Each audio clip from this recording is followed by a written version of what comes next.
Happy Valentine's Day! Hey, it's Romania Black.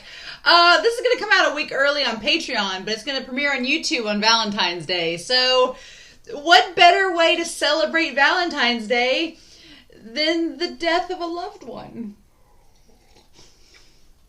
Because that's what's going down in this episode, I'm pretty sure. I am pretty sure we got so much set up in the last 3 episodes. I for the record, thank you all for recommending that I watch episodes 25, 26, 27, 28, 29, 30, and 31, 32, and 33. It's been harder because it's an extra episode, so blocking out time to record this and edit it has been a little bit harder, but it's been worth it. And so this will be the last 3 chunk episode for a while. Then we'll go back to our 2-parters. Back to the regularly scheduled program until we get to the last set, and episodes 48, 49, and 50 will be together. But as per request, everybody said that there's some weird cliffhangers in between these episodes, so I was like, fine, we'll do a 3-parter. And so as it per happens, last episode was amazing. The last set, we got all the WuXian dad moments, the date, we've got Yao being a bit sinister, and we've got the setup, and ZiXuan's gonna die. I'm pretty sure. I've read the Donghua. I've watched the Donghua. I've not got to this part in the novel yet, of course. But it's going to happen. Because in the Donghua, this is right. I know what happens right after this. It's like they meet on the bridge. I'm curious to know if it happens the exact same way as the Donghua. And I don't know the novel yet. So it'll be interesting when I finally get to the novel part to see how it all plays out. But I was getting dressed today. I was like, oh, I'll wear my Valentine's Day shirt because this will premiere on YouTube on Valentine's Day. And I was like, ugh, this is a bad set of episodes to premiere on Valentine's Day. But here we are. So yeah, ZiXuan turns out to be a nice guy, and he wants WuXian to come and see his nephew, and what happens? And God, it's going to be rough. And it's going to be really rough. I'm not looking forward to this set of episodes at all. I didn't even pour wine. I got coffee for this. I was like, I need wine will be a bad idea. Wine will be a bad idea with this. So yeah. So we're gonna do this. The deaths of ZiXuan and Yanli have honestly been 2 deaths, and Qing, but Qing dies off screen in the Donghua. In the novel, in this, I don't know, but she dies off screen in the Donghua. But those deaths are 3 that I have been dreading. And we're finally to the first of the 3. Maybe more. I don't know how much we're going to cover in 3 episodes. We could cover a lot of ground because we're well past the halfway point and we still have so much story left to do. So yeah. So happy Valentine's Day or day after if it's already passed in your time zone. But yeah, let's just see how romantic this set of episodes can be. Why not? So we're going to start episodes 31, 32, and 33 of the Untamed. Our last 3-parter for a while. And we're going to start that here in 3, 2, 1, and let's see what happens.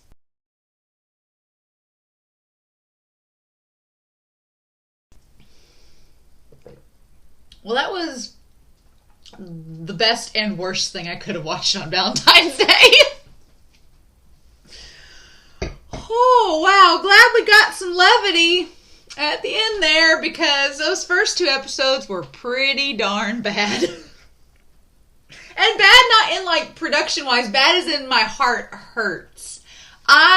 We did not waste any time getting to ZiXuan and Yanli's death. Awesome. There's lots of little things left out. I was trying to piece together because I knew, like I said, it's been a long time since I've watched the Donghua. It's been several months. So I knew that ZiXuan's death happens pretty fast, and then there's the whole Qing and Ning turn themselves in, and then there's a Nightless City. Now in the Donghua, after the Nightless City, WuXian has the big explosion of resentful energy, and he goes off back to the burial mounds, and that's when Chang and all of them confront him. And there's other stuff I know that happens in the novel because y'all said that other stuff happens. And we've had little glimpses of stuff in the Donghua season 3 later on, like Wangji going to get him and defending him against his relatives. And that's why he gets the whip scars. And then he gets drunk and brands himself out of mourning, once WuXian dies. We have all that occurring.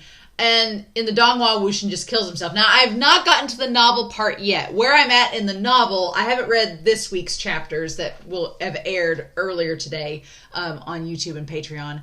I haven't written, I watched this before I did the chapters, basically. But where I'm at in the novel is that Ning has just supposedly died, and the Yiling Patriarch has come about, and it's basically ended with WuXian waking up in the present time, but Yanli and ZiXuan hasn't died yet. And I don't think in the set of chapters that are going along this week that they're going to get to that. That'll probably be next week. So I'll get to experience it all again. Yay! Great. This was the second time I experienced Yanli and ZiXuan's death, and I get to see it all again in the novel later on. But my point is that in the novel, WuXian does die differently, and several of you have noted that the Untamed makes WuXian's death different. Fine. I will see in the novel what all ends up happening. Totally fine with that. But so we're going back to the present, and now it's funny because now we're going to catch up with the Untamed. We're going to catch up within the Untamed with Yi City, and we've already done Yi City in the Donghua and in the novel. So it's going to be funny. We're going to come all back around, and while this show is dealing with the Untamed, we're going to deal with the stuff that I just watched in the novel. So, and it's all going to round up. We're all going to end at the same point. We're just kind of doing it in a roundabout way and differently, which I like because it's like I'm not watching and reading the same thing at the same time. It's just a little bit varied. But man, yeah, there's lots of questions left over in this. At this point, I'm curious because I want to see how the Untamed does Yi City. I want to see how it does it. And then it'll be funny. We'll end around the same way. So I'm curious how the novel and the Untamed are both going to end, like how they're going to resolve everything. It's going to be interesting. But man, these episodes... woof. They were pretty rough. Pretty rough times, especially 31 and 32. Yikes.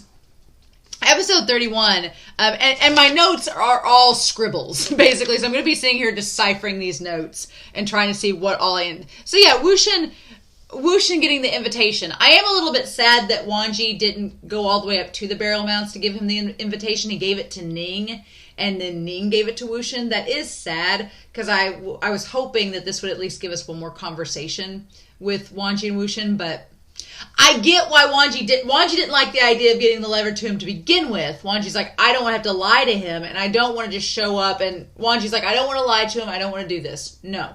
So he just gave Ning the letter and was like, I can't do it. No. And so they mentioned the lookout towers, and the lookout towers have always been a part of the novel and the Donghua that I was like, I get it. I get the importance of them. They kind of establish a way for them to be able to communicate, and it's one of Yao's better ideas. But I like how the Untamed presents the problem with them and why people are suspicious about them, because they compare them to the supervisor office of the Winds. And that's why they're like, oh, well, it's just like when we had the supervisory offices, or they just want to control us, and who's going to control the towers and all this. So that getting brought up makes a lot more sense. And I'm like, oh, okay, I can get why people are suspicious of it, because it seems like a Wind thing to do. And Yao spent some time with the Winds, so it all kind of makes sense, right? Kind of makes sense. Interesting. Very, very interesting. But yeah, and then WuXian right, WuXian is right in front of them while they're talking smack to them. They're talking smack about WuXian. And what's so sad is up until WuXian's death, everyone just turned on him and told him he was the worst person. He's like, I've just been trying to help people, and this is what I get. Great. No good deed goes unpunished, right? So he gets the bracelet for Ling. He had the little trinket that was, he gave to Ning to give to Ling. But then he had the bracelet that was going to ward off evil. And he told Ning not to touch it. And I was like, that's so sweet. But of course, we can't have nice things, so it gets destroyed. We'll talk about that. But yeah, and Ning warning him. Ning's like, be cool around ZiXuan. I'm like, if that happens in the novel that Ning warned him about it, I'm going to be like, are you kidding me? Ning told him to be careful. And then the grab of the arrow was really well done. Like when he grabbed that arrow from shooting, because they were going to kill WuXian right then and there, and Ning saved him. Crazy talk.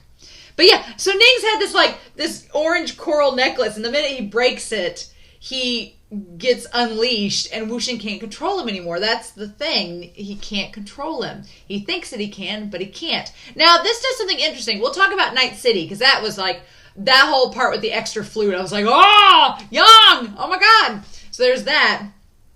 We have that moment. But in the bridge scene, in the Donghua, they make it seem like there was an array that created resentful energy that came up and got WuXian to spiral out of control. But in this, that doesn't happen. I really do think that the Untamed frames it as WuXian is directly responsible for ZiXuan's death because he lost control. He's not responsible for Yanli's death. Nope, that's all Yang and the other people that were fighting. But I do feel like WuXian is responsible in this series with ZiXuan's death, which is why, God, Zahn's acting, I commented on it throughout the reaction, Zahn's acting is so damn good. Him and Yibo, them in this episode, Yibo and Zahn and Chang's actor and Yao's actor and Ning, those 5 were chef's kiss in this. And Qing's actress was amazing. Like, they were just chef's kiss.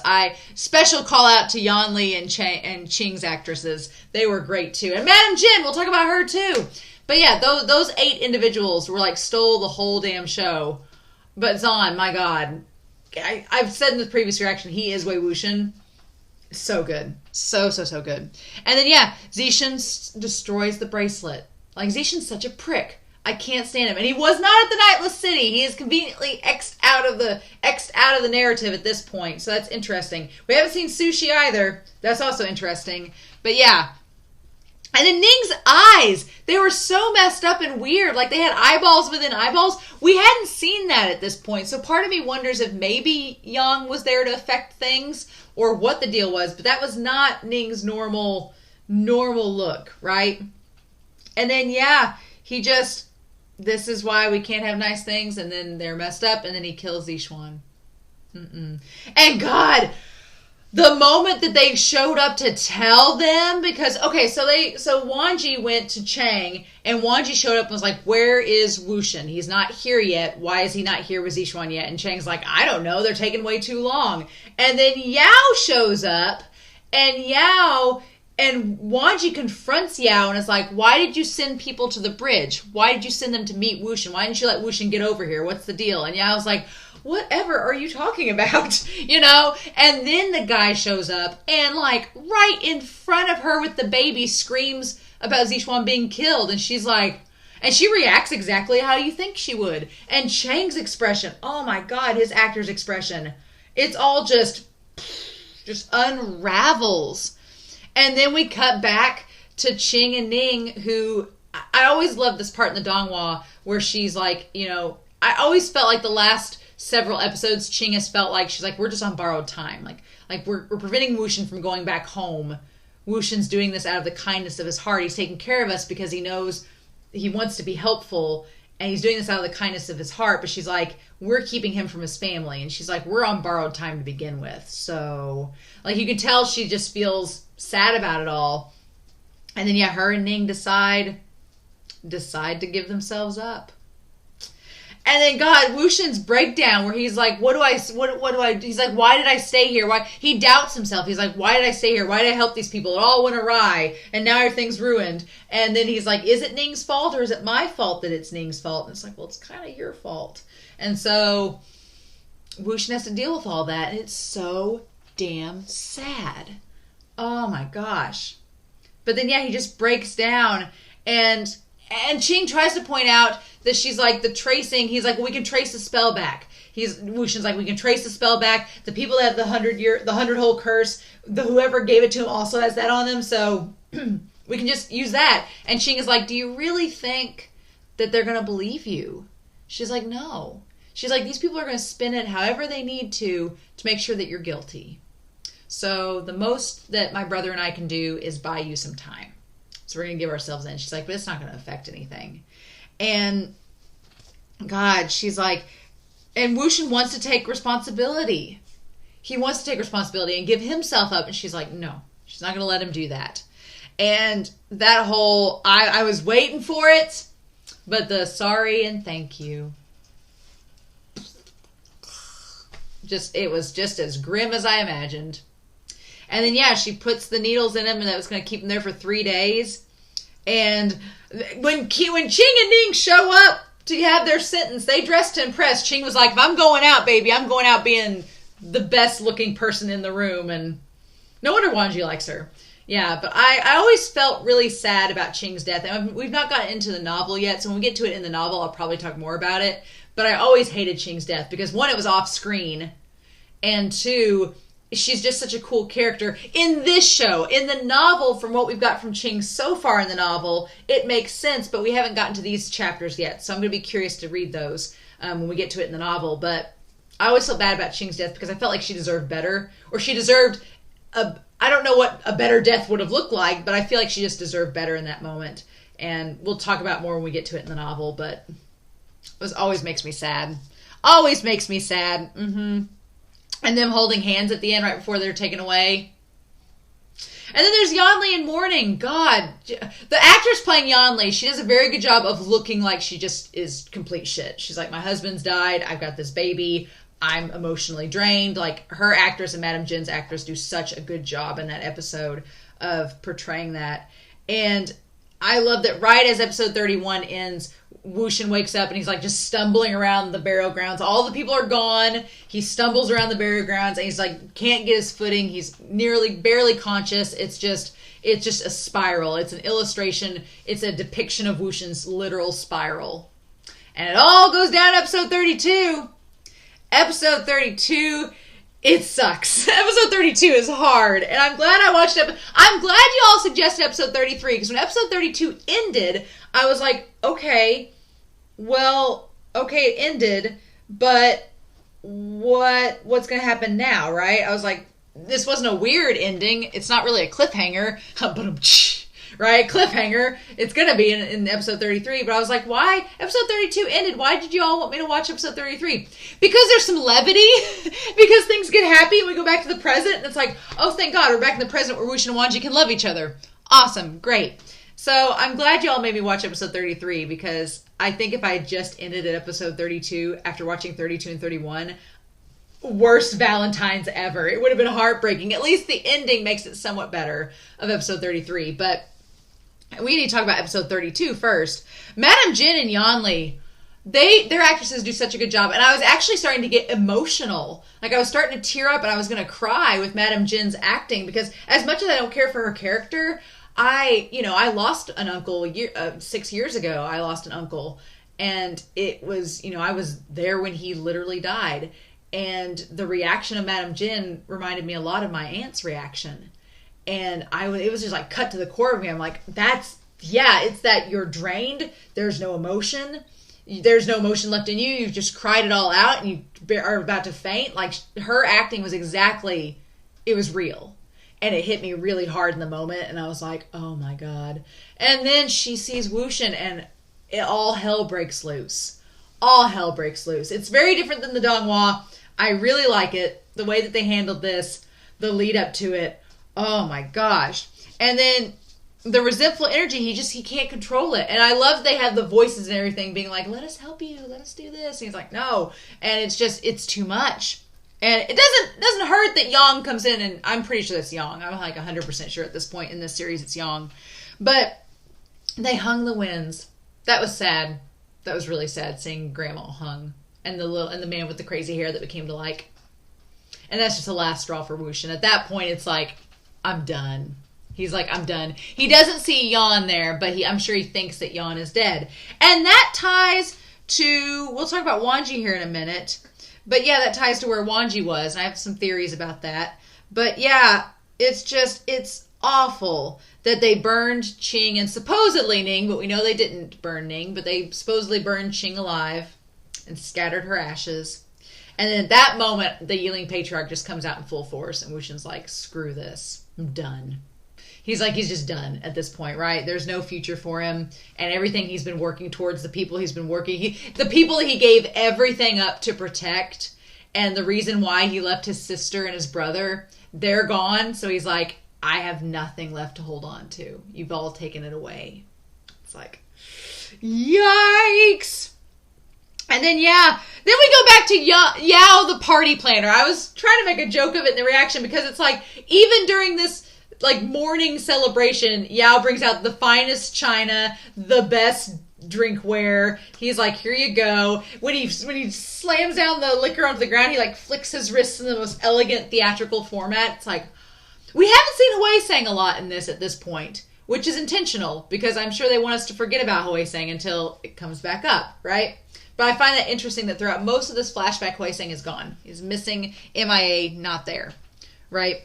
So yeah, and then Daddy Jin with the liquor, and Chang and Jishin are not happy in this moment. Like, Mingzhu is just like, justice needs to be served, and he has kind of like a conflicted face. Chang looks extremely conflicted, and Jishin's like, I'm here out of formality, but that's really the only reason. And neither of them look happy about the situation. And then Wangji shows up where those guys, where Wuxin had like pinned him down to the ground. And my theory is that Wangji took off with Baby Yan and went and hid him somewhere. He took him back to Gusu and hid him. That's my theory, is they took Yan away and saved him.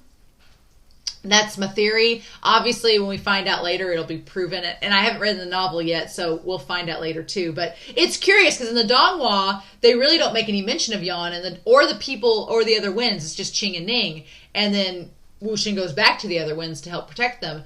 But in this, in the Donghua, Wangji's already there with Yao and the others, even though we don't see Yao. And here, it's not the case at all. He's running to save Wuxin, right? And then Wuxin, they call him always so arrogant. And they say he's a hero. He always wanted to be a hero or a martyr. And I'm like, I don't think so. I don't ever think Wuxin never wanted to be a martyr. And I don't think he was ever... Chang always got onto him for playing the hero, but Wuxin was just trying to do the right thing and help people. He wasn't really trying to do it for any glory, right?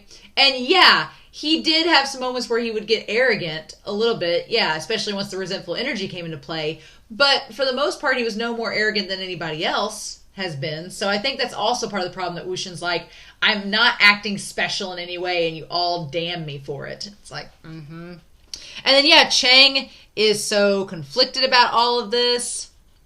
And Wuxin makes all the points about... Wuxin just throws it all back in their face. When he's on the roof as the Yiling Patriarch, it's like some of the best acting Zahn's done.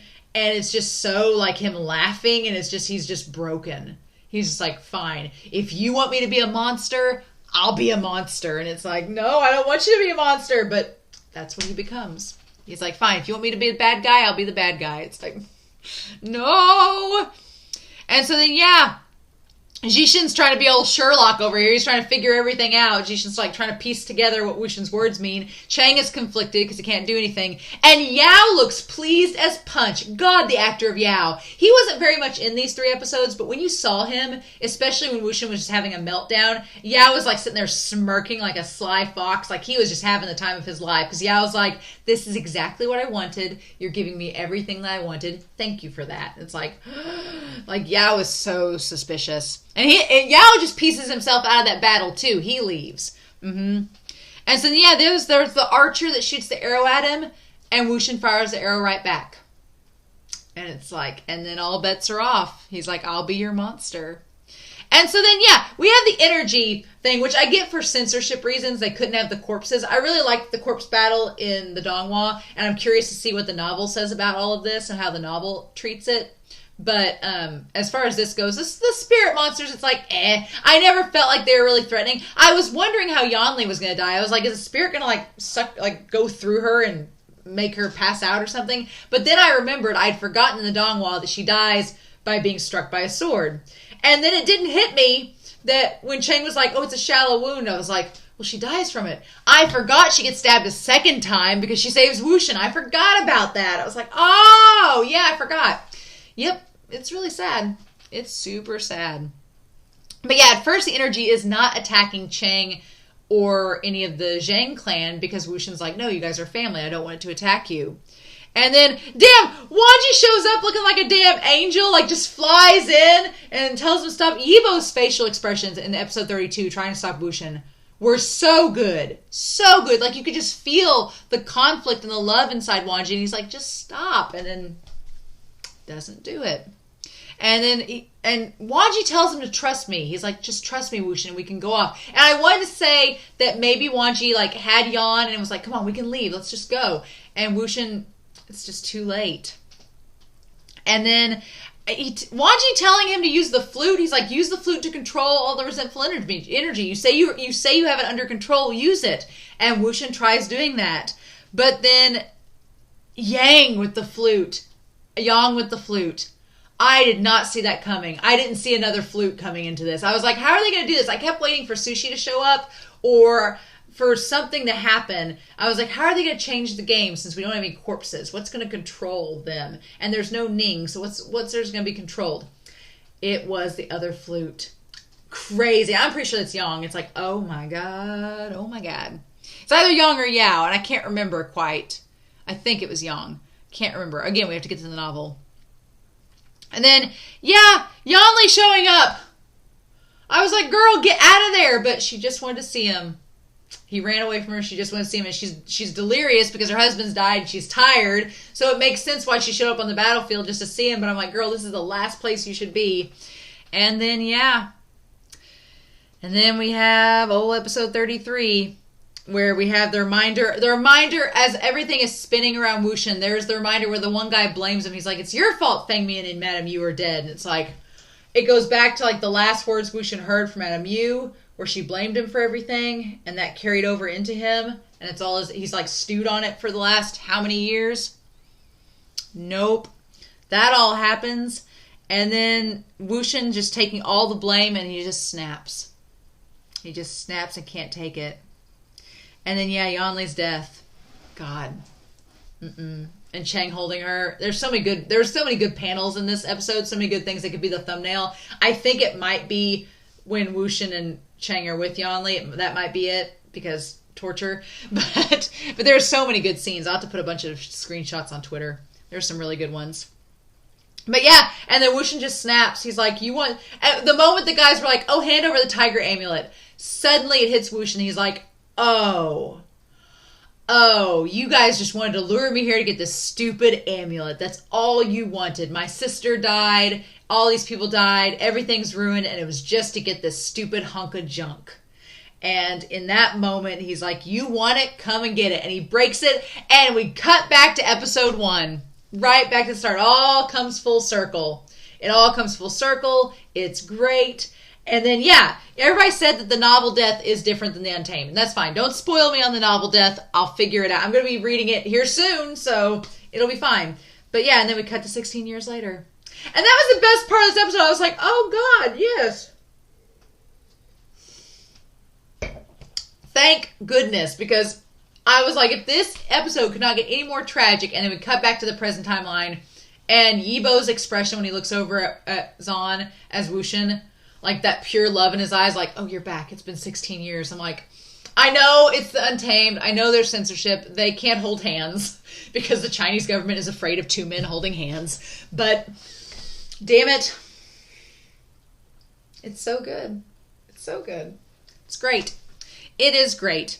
And so, yeah. So they made the interesting thing about Wangji going back. They said that Chang originally looked in the pit, you know, right after WuXian fell, and all he could find were bones of the dead. But Wangji looked 3 years later, and WuXian's like, why'd you wait 3 years? And we don't get why, and I'm assuming we're going to get, the Untamed is going to give its version of it later, but I was like, that's interesting. And then Wangji believes him now. He's like, and WuXian says, did you believe me back then? And Wangji can't quite say yes or no, but I think the answer is yes, but it's curious. And then we cut right back to the whole present. I forgot that because of censorship, that the spirit is not a hand. It's an actual saber. It's an actual sword. So I was like, okay, the spirit's not in the hand pointing. It's the blade of the saber. I'm like, that's fine. And man, looking now, the actor playing Sijui, he looks just like Baby Yan. Looks just like that little kid. Has the same nose, the same eyebrow and eye set. Looks exactly like him. I'm like, they did a really... I was kind of teasing in the last couple of flashbacks because the child that plays young Wei Wuxian doesn't quite look like Zahn. The little kid that plays little Chang looks a lot like him. But this kid that plays Yan and the guy that plays Sijui, they look so similar. I'm like, oh, they did a really good job casting that because those actors look very, very similar. But yeah, and then the bad flute playing with Chirin. Chirin's like, stop playing the flute. I'm like, all the callbacks. It's so, so good. And then, yeah, and Wuxian having that conversation with Sijui about there are some things that are beyond our control. And that's so telling of what Wuxian's learned. Like, from all of his prior mistakes, he's like, I thought I could control everything, but I can't. And he's learned that. And he's like, some things are beyond our control, and we just can't do anything about it. And I'm like, But I mean, that's the beauty of this story is that WuXian does get to have a second chance. He had such a shitty first time around. He gets to come back with Wangji and have a second chance at everything. It's like, it's so nice. And then so and at that moment that they both turn around, they were like, Zhu Yang. I was like, ah! They finish each other's sandwiches. It's great. But so Yang is suspect. They think that there is 5 pieces of yin iron, not 4, and that the sword from the Tortoise's Slaughter was only one of them, and WuXian destroyed that one. So technically the only one that's left is the one that Yang supposedly has, and they think he's going to make another tiger amulet out of it. So they're off to solve the mystery. It all seems like a coincidence that WuXian was brought back, and that's the Huiseng part. But he was brought back to go figure out with Yan and Yao what's going on. It's great. And then we run into King Yi and we run into Baby Ling with Fairy. And I have to say, the actor that plays Ling, he looks like Yao and he looks like Cheng and he kind of looks like ZiXuan. Like he looks like his 2 uncles and his dad a little bit. Like the actor playing him is a really good choice now. I was like, okay, cool. And then we see Fairy. Fairy being an actual dog. I love it. He's like a husky. I love it. But oh my God, these episodes. They were really, really good. Really, really sad. Really sad, but really good. I just... God. Zahn's acting like it was just like an emotional roller coaster. If I hadn't have seen the Donghua already for this part, for these episodes, I would have cried. I almost cried with Madame Jin. I got really close and then got brought back to reality, but... These episodes were so, so good. So don't spoil me on the novel. I'm sure that I'm going to get to it in a couple weeks, going through all this magic again. For part 3, we had part 3 of the Lotus Pier with the novel, and we're going to get part 3 of all this death with these guys. So fun times. But the longing looks between Zahn and Yibo when he comes back, like when they're in that room, just the pining between both of them and realizing they're both there again. At first, by the end of episode 32, I was like, this is the worst Valentine's decision ever. And then by the end of 33, I was like, okay, no, this is a good Valentine's Day video. Thanks for encouraging me to watch 3. I appreciate that. So, but that's it. Next week, we're going to go back to 2 episodes, doing episodes 34 and 35 together, and then we're going to do that up until episode 48. When we get to episode 48, we'll do 48, 49, 50. So I'm excited. We're going to get to Yi City. Yi City finally. I've been really wanting to see the backstory with Yang and Jingxin in the Untamed format. I've been really excited about it. It'll be the final time seeing Yi City. It'll be great. I'm ready. So, I'm curious to know your thoughts down below about these episodes. Holy cow. But in the meantime, I hope y'all have a wonderful Valentine's Day. Please stay safe, take care, and I'll be back next week with episodes 34 and 35 of The Untamed. Bye.